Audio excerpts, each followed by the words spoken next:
Oh, how many batteries? Well, I only throw away batteries when they're dead. It's the only time I throw away batteries. No, once again, there's just no way you pick up this battery. You have no idea. 50% full or 10% full or totally dead. Does it have juice or not? What do you really do? I don't want to do the math. 90% of the time, if I can use a battery, I will. It's obsolete, but it's still functioning. Where do you want the critical failure? I don't think it's worth the risk. This thing is probably 7 pounds. Third party. This particular company has really come a long way. Affordability and durability. And he's pulling out all this stuff. My power supply graveyard.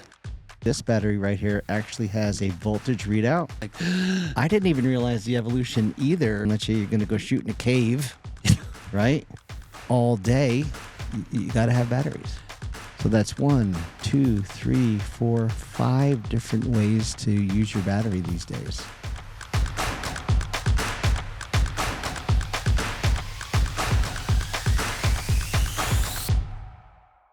We were having coffee before this conversation, Right. about batteries, and I'm mostly just a lithium. The Canon batteries are great, and I've just kind of relied on them for years. And before that, it was Panasonic, and now it's all the Sonys and the BPUs or whatever, and they're great. Yes. But I wanted to go to this like V-mount kind of world, the new small rigs, which we're going to talk about, or Yeah. great. Small reels. Yeah.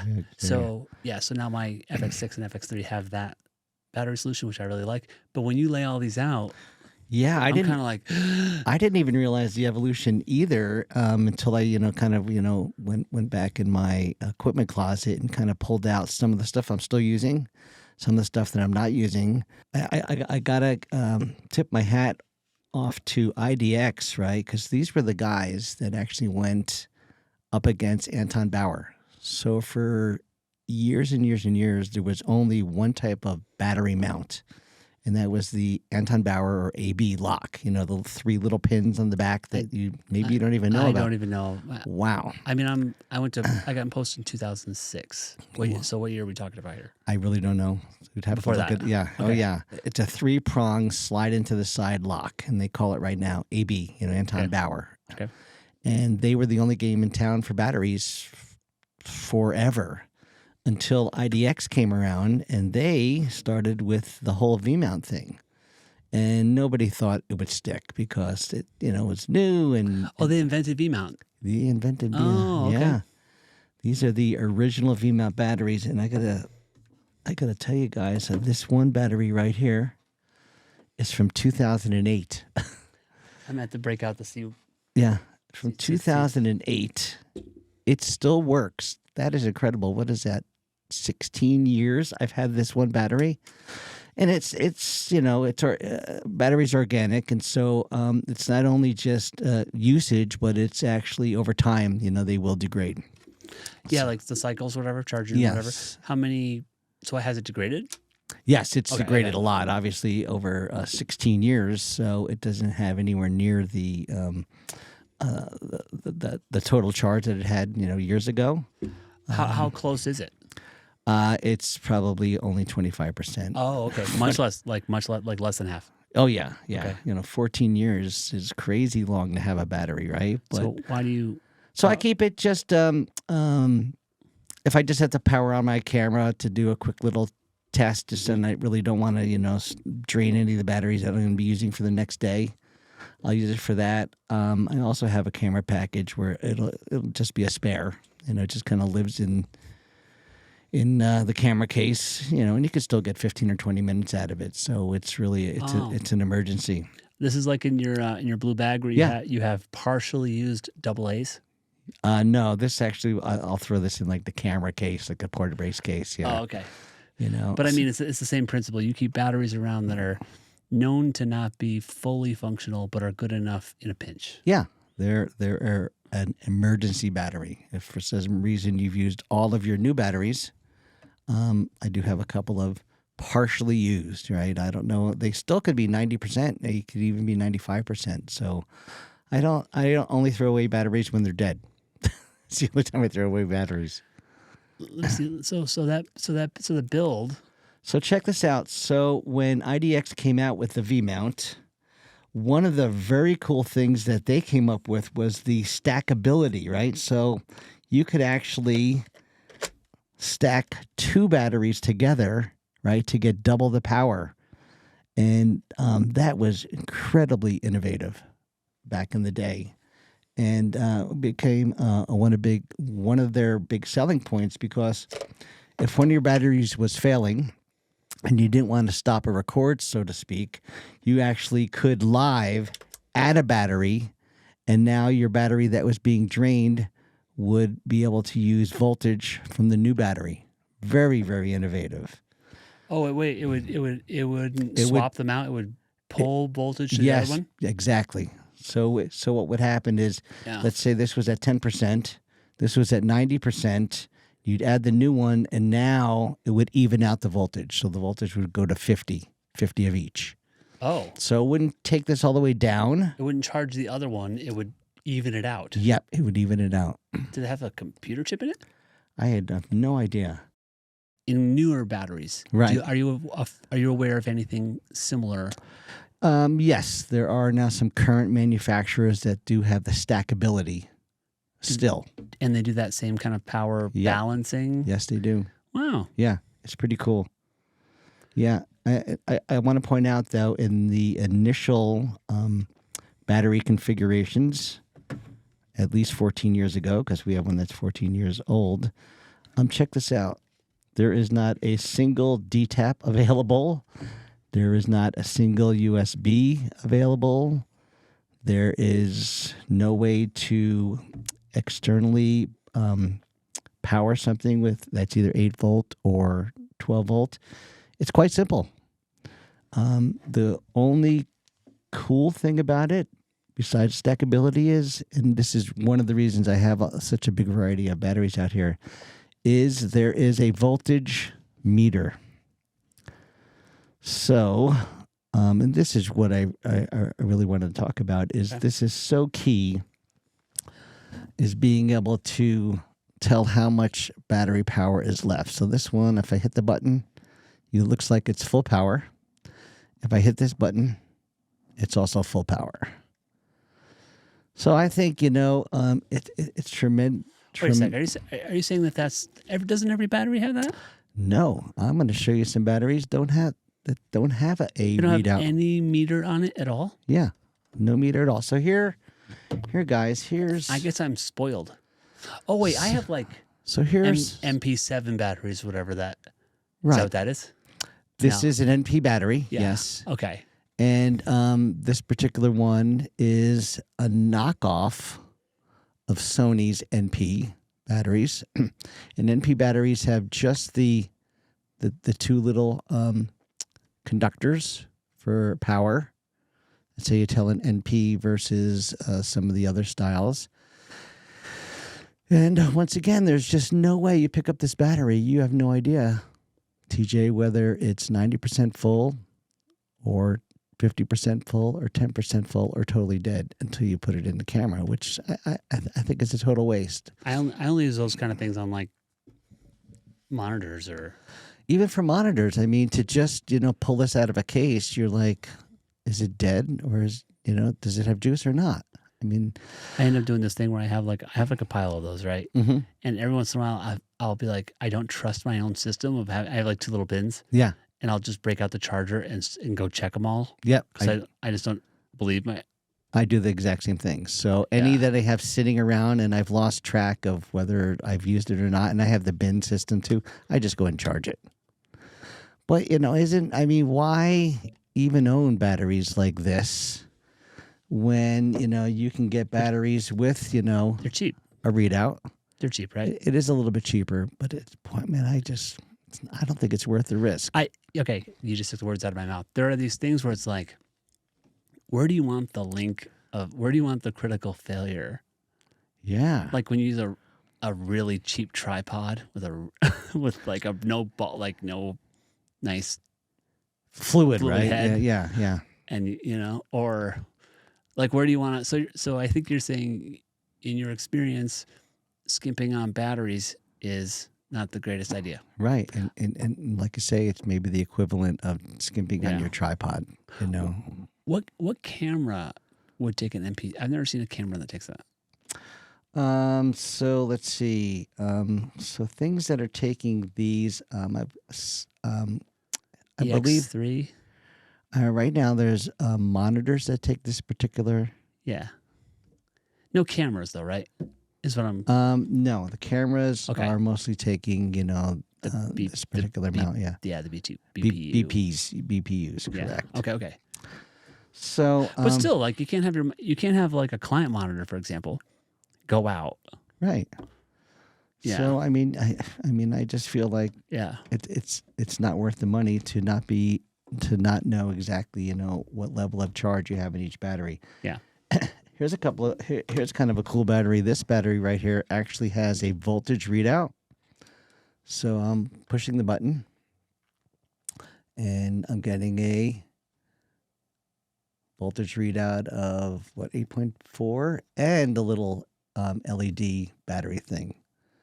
So this one I think is very cool because it's going to let me know exactly how much voltage, right?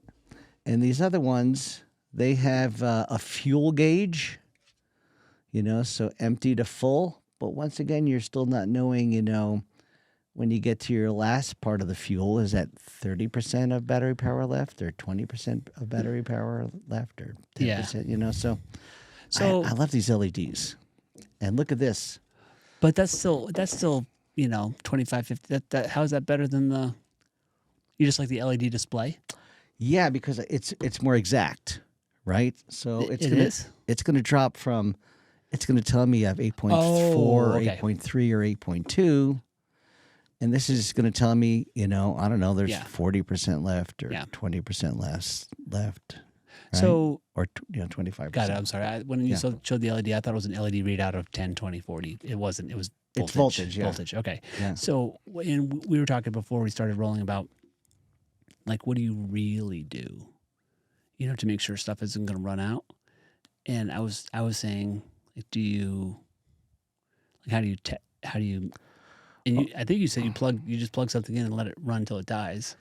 Yeah. So there are ways to calculate exactly how long any of your batteries are going to last in a given piece of equipment. So there's watt hours. And so you can, I guess, look up, let's say, the drainage on a camera in watt hours. And then you could look at how many watt hours are available in your camera or in your battery, and you could do the math.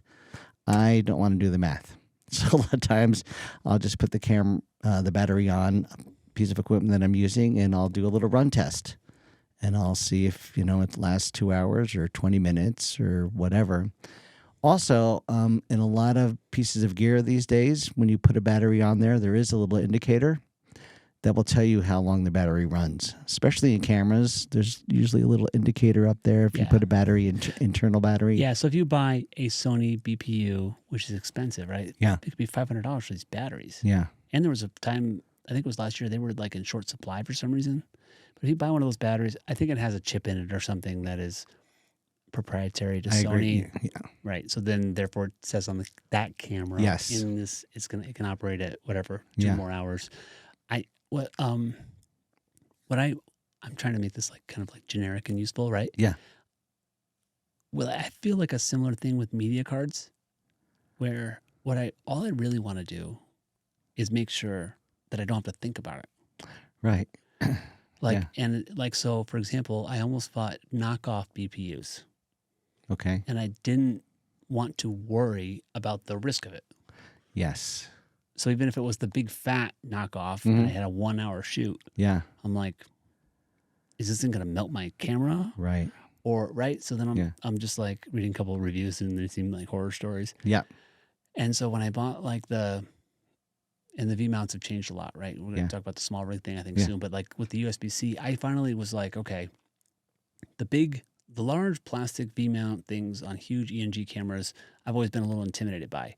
Yeah. But when I saw people putting V mounts on little tiny cages that were USB-C, which I'm very familiar with, sure, and it just has a percentage readout on it, I actually was just like, do I get the small one or the big one to not worry about it?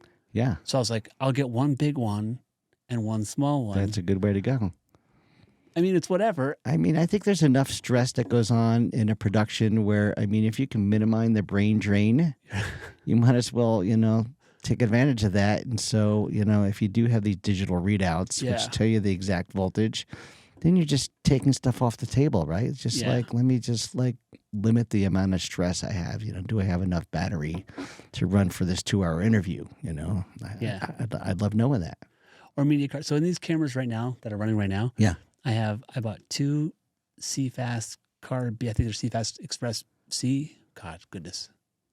CFast CF Express. Yes. CFast cards. Yes. Well, I mean, this one has a CFast 2.0, whatever that is. Those are CF Express Type B, I think. Okay. Yeah. Whatever that is. Yeah.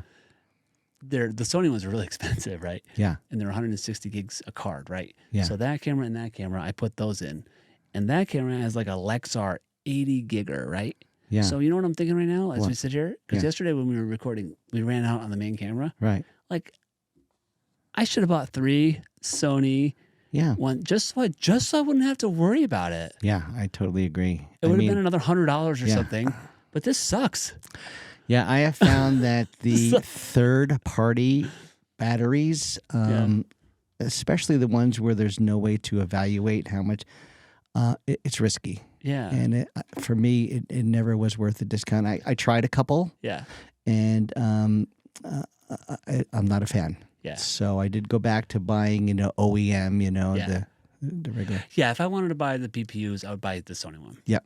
Yeah, me too. Yeah. What's that? So this is a big version of these batteries here, BPU. So this is a big BPU. And the big advantage of this BPU when it came out was it was one of the few back in the day BPUs that had a DTAP. And another advantage of this, there was a camera called the Sony, what was the camera? F3. And this particular battery allowed you to power the Sony F3 through their little power AC adapter port. So this battery could act like an AC unit, but it was battery. So a really unique battery, I think mostly just for the Sony F3. But look at the size of this thing. Let's see, it's the watt hours on this thing, 95 watt hours, which is about the same as this. So it's about the same size. Is it the same? Same draw? Can you put that in like an FX6? I don't think you can. The little pins? Because it looks like it's the same shape. Yeah, I think this. Well, actually, you may be able to. I think once you connect this little thing internally like this, so this kind of like that looks to me like some kind of eBay idea. Like, because when I was looking at the pins just now, and yeah, BP, it probably could act like a BPU. I mean, because they don't even make ones like that with a DTAP on it. No, it's a honker. That's huge. Yeah. Okay, so it's still not worth it. It's still good. So it was kind of. I think it was kind of specific, Yeah. to a specific camera. It's just too big and unwieldy right now. Yeah. Let's look at the watt hours of this thing. So the watt hours on this are. The lights all just flickered in here. Yeah, I saw that. Let's see the watt hours. Speaking of watts being drawn in my basement, I don't think it was built for this. I can't see the watt hours per se on that. Anyway, we'll have to figure that out. But an interesting thing about the batteries, the bigger size V mounts is after the initial style came out, the next thing that they started to do was add a P tap or a power tap. So that was a very big innovation where you could run an external power off of the battery itself. So if this was on a camera and you wanted to run a light, you could run it off the same battery. Or if you wanted to run, your wireless mixer or your wireless microphones, you could run them off the batteries. Did you just call that a P tap? You know, some people call it a P tap, power tap, and some people call it a D tap because it looks like a little D. Same thing. Really? Yeah. P tap or D tap. It's exactly the same thing. Okay. Have you ever seen that? I mean, I've seen a D tap, but I've never heard it called a P tap. Yep. So I think it's one of those things that started as a power tap Okay. and then has now evolved to a D tap. But I'll still see it. You think it's the shape of the Yeah, because it's connector? it's in the shape of a D. So on my small rig B mounts, I think the P tap D tap Mm-hmm. is higher. Is it higher voltage than like the USB C? Well, I don't know. I don't know either. Okay. You know, I mean, everything should be right around 12 volts, right? Because that's kind of the de facto standard for powering something is at 12 volts. I mean, there are pieces of gear that I think we're looking at that monitor that could take voltage from 7 to 24 or something like that. Yeah. But you want to typically try and find something that runs on 12 volts. Seems to be kind of the norm. Okay. Yeah. So when I put the V mount on my FX6, Mm-hmm. I used the D tap because the adapters that said they were for the FX6 said they were D tap. Oh, okay. But Yeah. I don't know why. Yeah. I don't wait. know why. Kind of. It's some number that's higher than 12, I think, on the Oh, like a power. 14.4 or something like that, maybe. Something Yeah. on the. I think the Sony FX9 draws a little bit more power than some of the other cameras. I think it's in the like 16 mode or something like that. Oh, he's pulling out all his stuff. Part of my power supply graveyard. That's quite a variety of. Oh, look at all the batteries. Yeah. These are the best.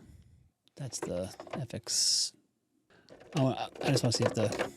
Darn it! I don't know where my FX6. I want to see if it has the voltage written on it, Yeah, I'm not sure. or for the. I'm wondering. Whatever. Yeah.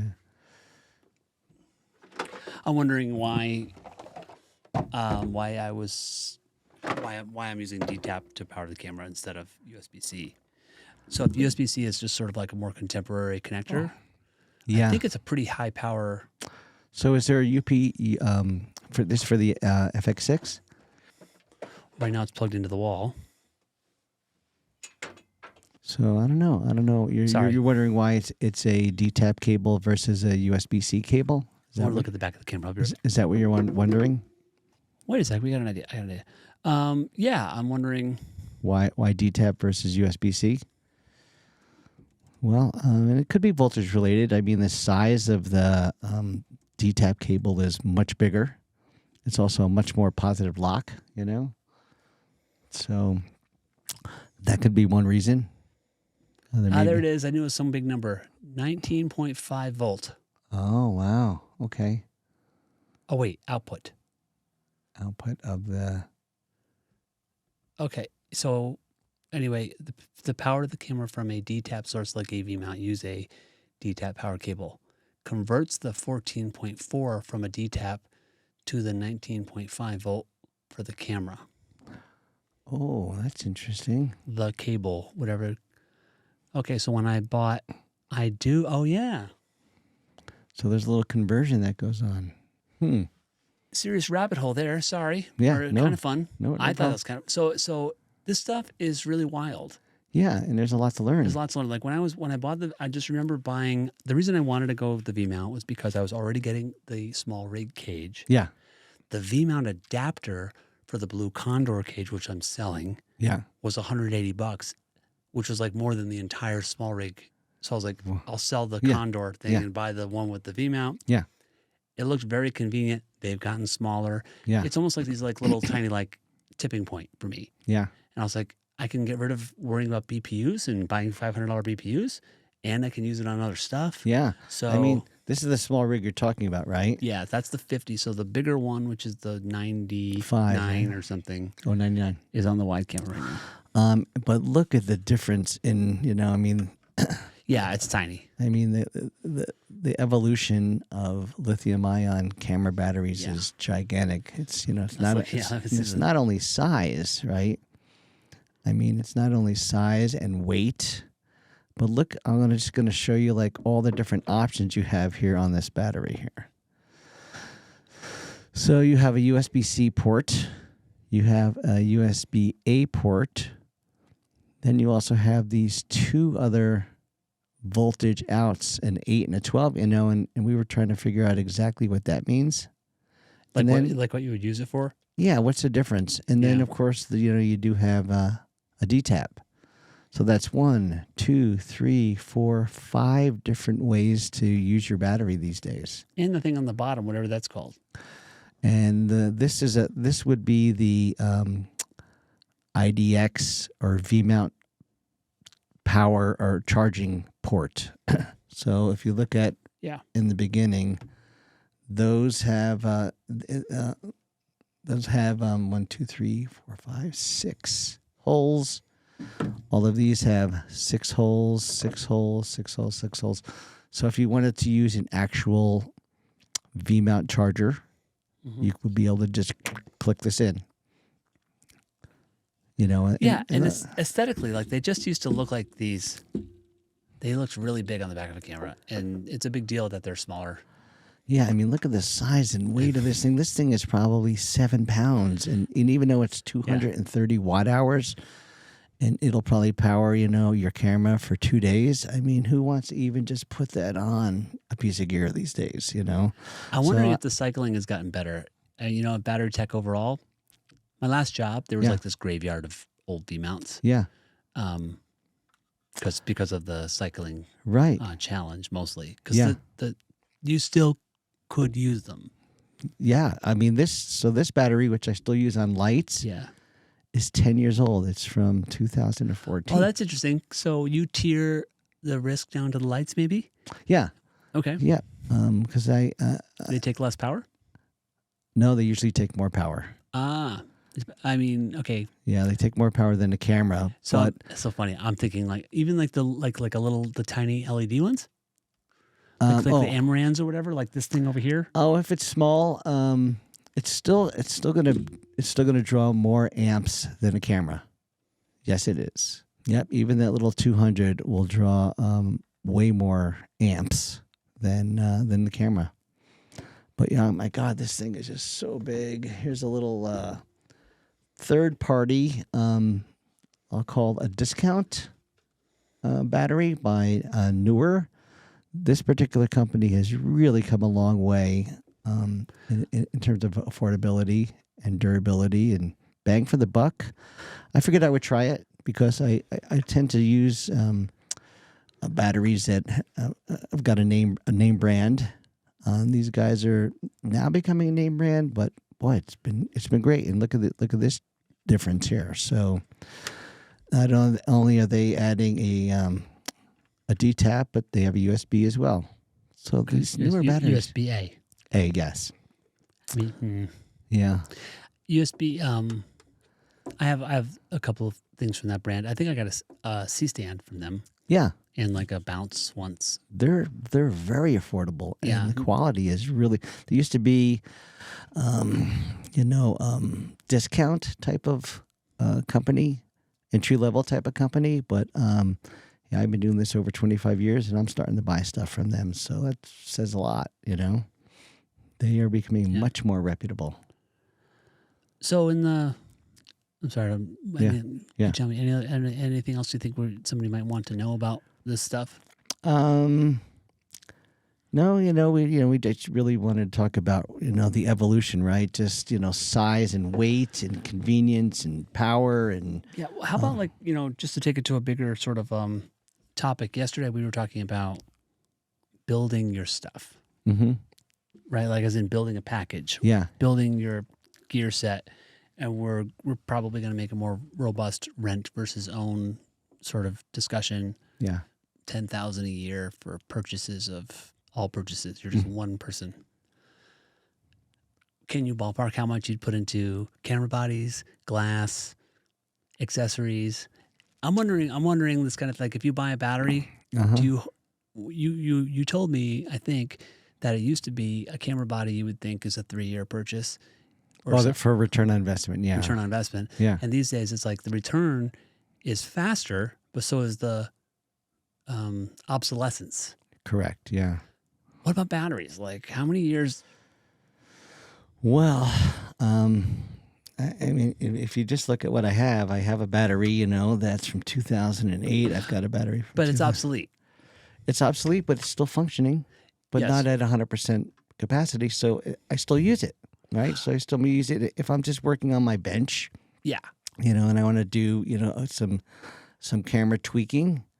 I may not want to touch my charge batteries that I'm going out with, but I'll just go and use one of these for 20 minutes, right? And then I haven't touched my supply for the next day.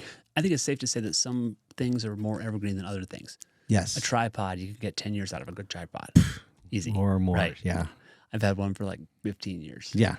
And my like Manfrotto 501 or whatever just like won't die. Yeah. It's right there. It's like, Yeah. and batteries, I'm guessing batteries are somewhere in between. Well, and Like you know what I mean? and they're supposed to be organic. I mean, they're really, I know a lot of people talk in terms of cycles, Yeah. but as much as cycles are important, I've always heard that age is important, but I'm not seeing it as much as people talk about. So I keep them charged all the time, and I don't know what the cycle life of these batteries are, but So if you had $10,000 to spend on a new video venture, right? Like you just all your stuff's gone for whatever reason, you're going to spend or 20,000 a year. Yeah. What portion do you think is left over after camera, lights, audio, glass? You're talking probably all peripherals. Yeah. Or actually, where do you define peripherals? Camera obviously is main. Glass main. Battery. Lights Yes. main. Audio. Yes. Camera, lights, audio, glass. Yeah. Glass is part of camera, I guess. Whatever. Yeah. And batteries. Batteries has to be main.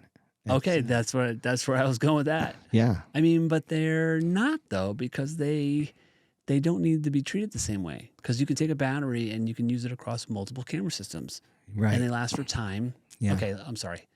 Yes, it's a primary thing. Like you can't get by without batteries. Right. But in the first year, for example, you would overspend on batteries versus year 3. Like there's more upfront on batteries and tripods and stuff, and then in year 7 or year 10, Right. you might not need that stuff. So there's a little bit of a convenience factor that maybe you're addressing, right? Yeah. So you're obviously going to need to be a battery for your camera, more than likely. And then the peripherals, your monitor and your lights, they can be either or, right? So your lights, you don't always need batteries for. I have found that 90% of the time, if I can use a battery, I will, but it's not essential. So I would rather not have to string, this isn't a very controlled situation. I'd rather not have to string AC power to some lights if I have the batteries to run them. But then again, if I have, I know I'm going to be shooting for 6 hours, I can't really use batteries for 6 hours. Okay, you changed. This is good. I never think of using. I think I've always plugged lights in. Oh yeah. So there are situations, let's say in the middle of a warehouse, and your closest outlet is 100 feet away. You're probably going to want to use batteries, right? So you don't at that point you may not even have the option to run AC power. Right, and this is of course where you've done approximately 1,000 times more production than I have. Yeah. Whatever I come from post, but like I haven't run into that enough maybe. And also I was always intimidated a little bit. Like when I buy a light and it has a B mount, if I buy a light and it has a B mount capability, I think like, oh, that might and now I need to use a C-stand instead of a lighter stand or something, or I just don't have enough experience like with how long they really last, Yeah. or enough batteries. Yeah. I just haven't made that commitment to buying a bunch of batteries. That's another thing to consider. Yeah. Yeah. So it sounds. You said it was convenient. It's convenience. It sounds like if you do a lot of like board production like you do, Mm-hmm. it sounds like there's a minimum number that's higher than I thought. Yeah, especially for lights. I mean, I know they're LEDs, but they actually take a fair amount of power. How I don't- often does the can the battery for a light be placed on the ground? Can it? What do you mean? So I've seen like Oh, you mean because there's stand holders that you can? I've seen like V mount, Power stations type like of a thing? V mount, on the back of the light, the housing of the light. Yeah. And so I guess I'm asking, can you put? I mean, I guess there's a lot of different portable battery stuff now. Yeah. Like for my camper, I have this huge. Yeah. I have multiple like outdoorsiness kind of things. Yeah, Like just yeah, big old like batteries. Yeah. Of course, you could drop one of those in the middle of anything and plug Mhm. AC into it, right? Yeah. Or DC or whatever, Yeah. USB. Mm-hmm. I have one's like 1,800 watt hours. It's crazy. Yeah. But when you have a shoot in a warehouse, Okay. is there an option even to put the battery? How far can the battery be away from the camera? So A traditional production battery. Typically, if the battery doesn't go directly on the instrument you're talking about, right? Mm-hmm. Then all you need is a D-tap cable. How long can they be? They can be 12 inches to 3 feet long. And then you could basically get a holder. On the right? stand. Yeah, on the stand. Okay, I've seen that. Yeah. So you get something that basically is cabled from your battery to your instrument. Okay. And then you just have the battery on a holder. It's not functioning. I mean, this is why I like talking to you, because I can go into like real like nerd level. 'Cause Yeah. I'm curious if you could possibly run, like SDI you can run forever and Uh-huh. HDMI you can't. Yes. Like those little dynamics around power, I think are also true. right? Yes, there is a power draw. Like, Distance over distance. yep, yeah. 100-foot AC cable is going to lose voltage differently than a 10-foot AC cable, right? Right. So, and these are very specific voltages coming out of these devices. Yep. Okay, is that part of the reason why it has to be near the appliance, whether it's near the camera or near the light? You mean the battery?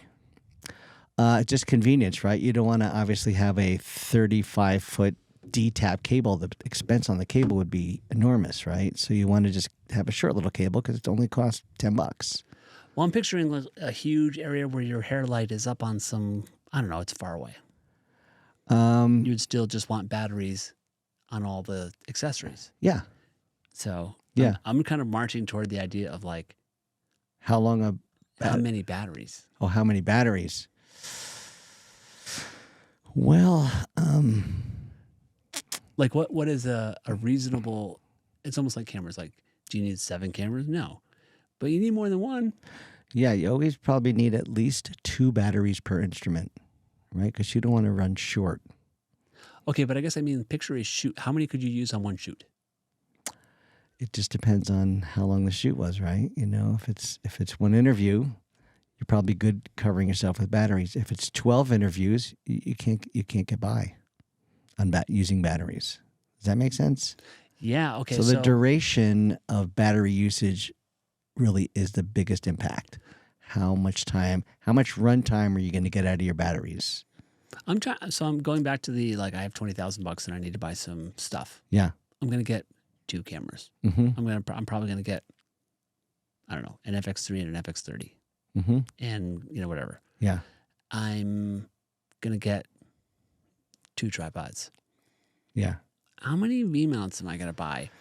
If I want to be able to run a warehouse thing with 3 lights on batteries, 2 cameras, is it 10? Is that the easy answer? 2 batteries per 5 items, 3 lights and 2 cameras? Yeah, it would be 2 batteries per light or per item. piece of, per item.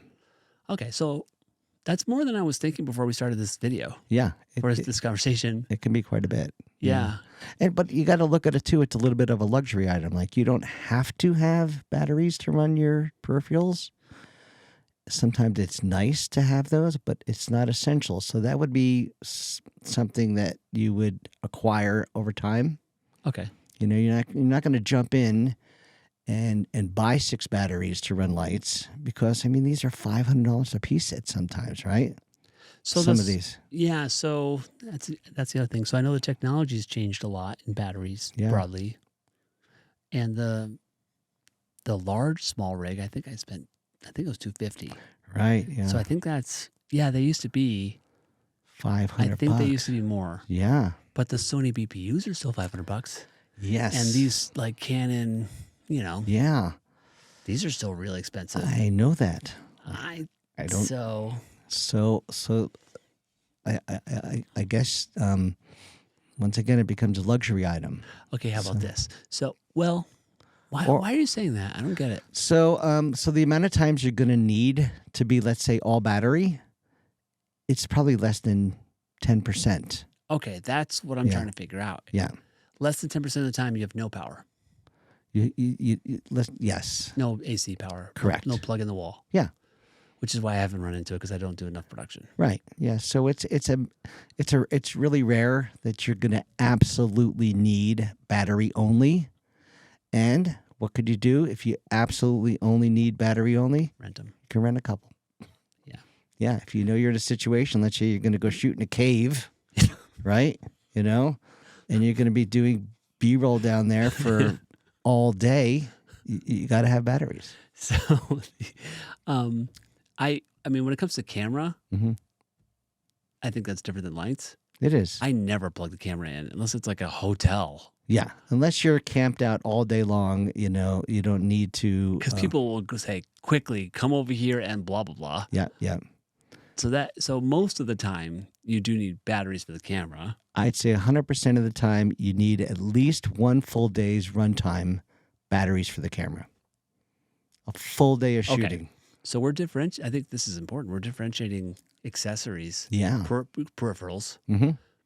From other than lights, what else would you run with a battery? A monitor. Okay. So, and also wireless receivers. You can also run on batteries with DTAPs. Audio? Yeah. Yeah. So using either some USB to whatever wireless system you have that may be able to take an external power supply, right? And your Sennheiser, time and time again. Yeah. You don't mean lavs. Yeah. Me loves. I have never run a lavalier off anything other than AA's. Well, but there are electrosonics, right? And there are some higher end units where you can power them. You can power them with DC power. So, Hold on. so let's say, for some reason you did need a 6-hour record, right? These are Sony's. So let's see. I don't think these. That you can power them with DC power. This one you can. Where? Right there, USB-C. Oh, that is cool. Yeah. So if for some reason you had to use that wireless for 6 hours, right? You're not going to have enough runtime. Guess what you could do? You could take this, right, which is on your camera, supply power now to your receiver and your camera. I love these discussions. Because I'm walking through my own logic tree or whatever, and I think I just well, first of all, like we've covered, I'm basically from post and you're from production, right? Yeah. But when I picture using, the pack on the Talent, you got to put batteries in that. That one you have to, yeah. And I guess I've always thought, well, it's a AA battery kind of setup. Like, you can't have this. And like I always like out of paranoia. Yeah. So like even if I know they're pretty fresh, I replace them. Sure. anyway. And let's say you had 5 lavs out, right? For some reason, and you don't want to go through, doesn't that receiver take like 2 or 4, right? So let's say you have 5 lavs out and you don't want to be putting in 20 batteries every 4 hours. You could run USB-C power to that and not have to use any AA's at all. 0. But this thing still only receives one mic. It's not like it's a... Yeah, but let's say you had 5 cameras out. Oh, I see. You know, so you're doing a multi-camera shoot. You got hired. Everybody's using. Basically, it adds up. Yeah. Oh yeah. Especially multi-day, multi-mics. You know, I mean, you could be going through a lot of AA's, and for some reason you know how to tape a conference. Yeah. And you're really rolling for 8 hours, and there's lots and lots and lots of speakers. Yeah. And Okay, multiple so speakers on stage. You know. Yeah. So now we're talking. So now, wow. So you didn't even know you could run I didn't. external power. Cool. I didn't. That's really cool. And it's also a function of I've never had to. Like Yeah. I just don't do that much stuff, and Yeah. and I don't do like you just said. But so let's do this scenario. Yeah. You get on location. All of a sudden you realize you're short on AA's. Crap, I've used them all already. Yeah. Yeah. Yeah. Oh, but now I can run my receiver Right. off my camera battery. So that's a good savior. yeah, but okay. So now I'm starting to think like I only have one USB-C out of the small rig thing Mm-hmm. because increasingly this is the interface of electronics. Yeah, it's Data, it's power, Mhm. right? yeah. So I kind of wish the small rig now had like Couple. just like 3 or 4. Just screw those other ones. I don't know. Yeah, but at least you have that option now, right? Like, Yeah, I'm sure that's silly. I'm out of batteries, and let me just run it. This is kind of like a buddy cop movie where I'm the one who really doesn't know that much about production, and I get to like just say stupid things like that. No, I think you learned something, right? It's like, I do. I didn't even know my receiver could handle that. But It's cool. I mean, I bought I bought this lav set because like I had these Rode, whatever. I had a minimum viable. I think I had these $350 Rode Mhm. wireless lavs. Yeah. They were okay, Yeah. but like they weren't like professional enough, basically. Yeah, yeah. But this will last for 10 years. Oh, yeah. You know? Sony audio is really good. So- And they have the hot shoe, too, which I think there is a model that you actually, the top handle of the FX6 will power, and you don't even need the XLR cables. Did you know that? No, so the signal and the power? Yes. Ah, Goes right through the shoe. And that's really clean, right? Because you don't have those 2 XLR cables, from your receiver Yeah. into your XLR in. how do you clean a shoe? Don't know. That's a good question. Okay. Yeah. Because on my FX3, I got the top handle, Mm-hmm. and it's giving me problems. Oh, I wow. stuck it on the FX30, Mhm. same problem. So Ooh. I think it's So I would say right off the bat, just contact cleaner. right. Yeah, would probably That- be the safest But thing to there's a do. little bit of internet chat about this problem. Oh, wow. It feels like it's not a very good design And that could be. because it's kind of wobbly and Yeah, not, just kind of not, odd. Not secure. Yeah. Well, But anyway, the one on the top of the FX6 handle Mm-hmm. is good. I only know about the one on the FX9. Oh, right. So I'm not, but they're probably similar. Yeah. Yeah. Really good. Cool. Yeah. Well, this So was fun. So okay, so just to tie it up a little bit, if I had $20,000 Mm-hmm. and I'm gonna be doing like production only, no post, Yeah. I'm a shooter Mm-hmm. at least once a week. The markets you work in, Yeah. not TV, not features. Mm-hmm. I'm gonna want to make sure I always have enough battery to run every camera for 10 hours. Absolutely true. So Yes. so if that's BPUs, that's Yeah. 3 of those honking things for every day for every Yep. camera. Yep. Or a V mount Yep. solution that can run At For a the day. minimum, one full day of production, you want to have camera batteries. Yes.